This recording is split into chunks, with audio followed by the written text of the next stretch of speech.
అందరికీ నమస్కారం. ఈరోజు నేను వినిపించబోయే చందమామ కథ పాప గొప్ప మనసు.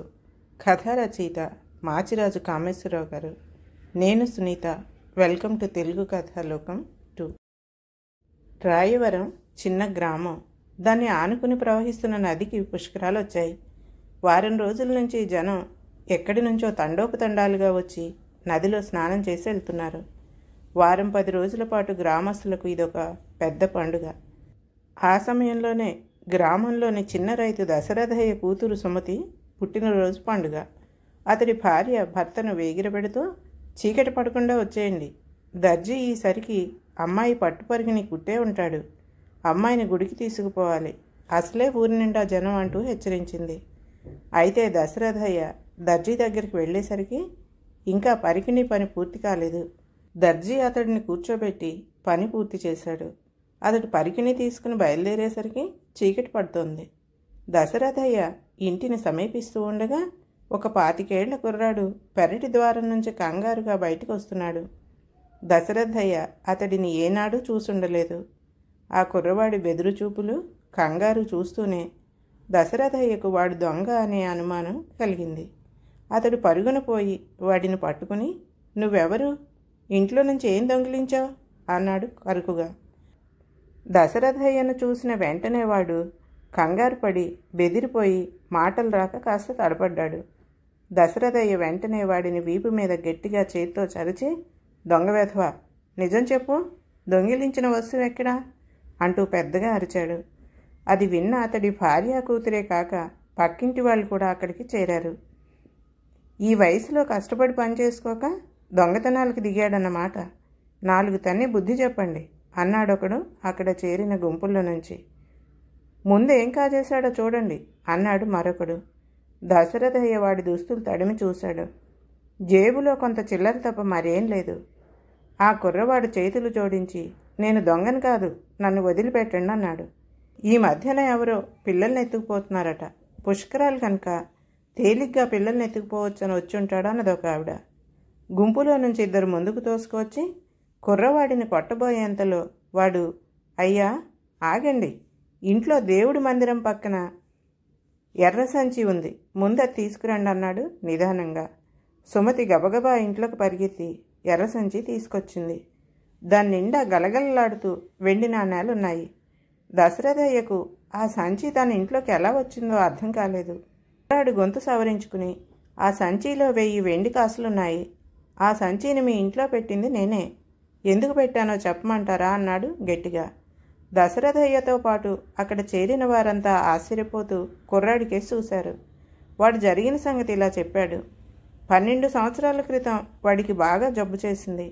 వైద్యులు వాడి తండ్రితో పట్నం తీసుకుపోయి మంచి వైద్యం చేయిస్తేనే గాని పిల్లవాడు బ్రతకడని చెప్పారు. అయితే తండ్రి చేతిలో అవసరానికి తగిన డబ్బు లేదు. పొరుగురిలో అతడి చిన్ననాటి స్నేహితుడు ఒకడున్నాడు. అతడు తప్పక సాయం చేయగలడన్న ఆశతో ఆయన ఆ ఊరు వెళ్ళాడు. అయితే ఆ స్నేహితుడు పుష్కర స్నానం కోసం ఈ ఊరు వచ్చినట్లు తెలిసింది. కుర్రవాడి తండ్రి అక్కడి నుంచి అతడి కోసం ఈ ఊరు వచ్చాడు. కానీ సాయంత్రం వరకు తిరిగిన అంతమంది తీర్థ ప్రజల్లో ఆయనకు తన స్నేహితుడు కనిపించలేదు. ఇక చేసేది లేక తన గ్రామానికి బయలుదేరుతూ దాహం తీర్చుకునేందుకు ఊరి రచ్చబండకి ఎదురుగా ఉన్న మండువా ఇంటికెళ్ళి తలుపు తట్టాడు. ఇంటి ఆవిడ తలుపు తెరిచి అతడికి మంచినీరిచ్చి తిరిగి తలుపు మూసింది. కుర్రాడి తండ్రి తిరిగి వీధిలోకి రాబోయే సమయంలో గడప దగ్గర విలువైన రాయి తాపడం చేసిన ఉంగరం ఒకటి తళుక్కుమని మెరుస్తూ అతడి కంటపడింది. అతడు దాన్ని తీసుకుని చూసి తలుపు తట్టి ఇంటి వాళ్ళకిద్దామనుకున్నాడు. కానీ చప్పున తన కొడుకు స్థితి గుర్తుకురాగా ఉంగరాన్ని జేబులో వేసుకుని తన గ్రామం చేరాడు. అది అమ్మగా వచ్చిన డబ్బుతో అతను కొడుకుకి పట్నంలో వైద్యం చేయించి ఒక్కగానొక్క కొడుకుకు ప్రాణాపాయం నుంచి కాపాడుకున్నాడు.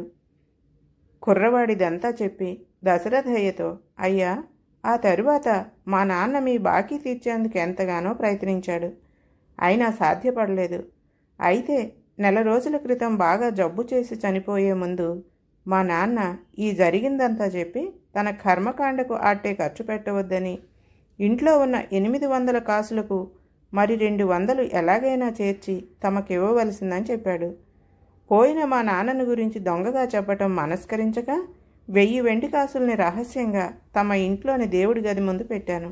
ఇక ఆ డబ్బు మీదే అన్నాడు చేతులు జోడించి నమస్కరిస్తూ. ఆ కుర్రవాడి నిజాయితీ చూసి అక్కడ చేరిన వారంతా ఆశ్చర్యపోయారు.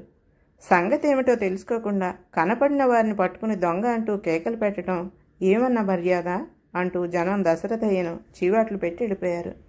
కుర్రవాడు కూడా అక్కడి నుంచి వెళ్ళిపోగానే దశరథయ్య తన కూతురు చేతిలో ఉన్న డబ్బు సంచిని తీసుకోకపోతూ, నీ పుట్టినరోజున మంచి బహుమతి లభించింది, ఈ డబ్బుతో నీకు బంగారు గొలుసు చేయిస్తానన్నాడు.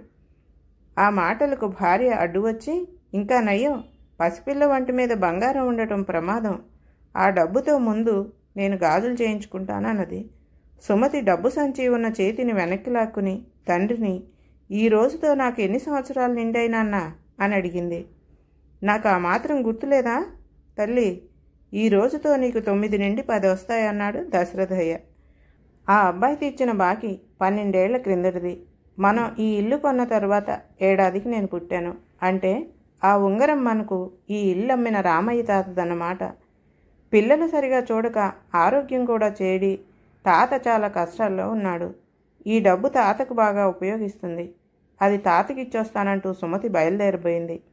దశరథయ్య అతడి భార్య తమ కూతురు దయాగుణానికి అబ్బురపడ్డారు.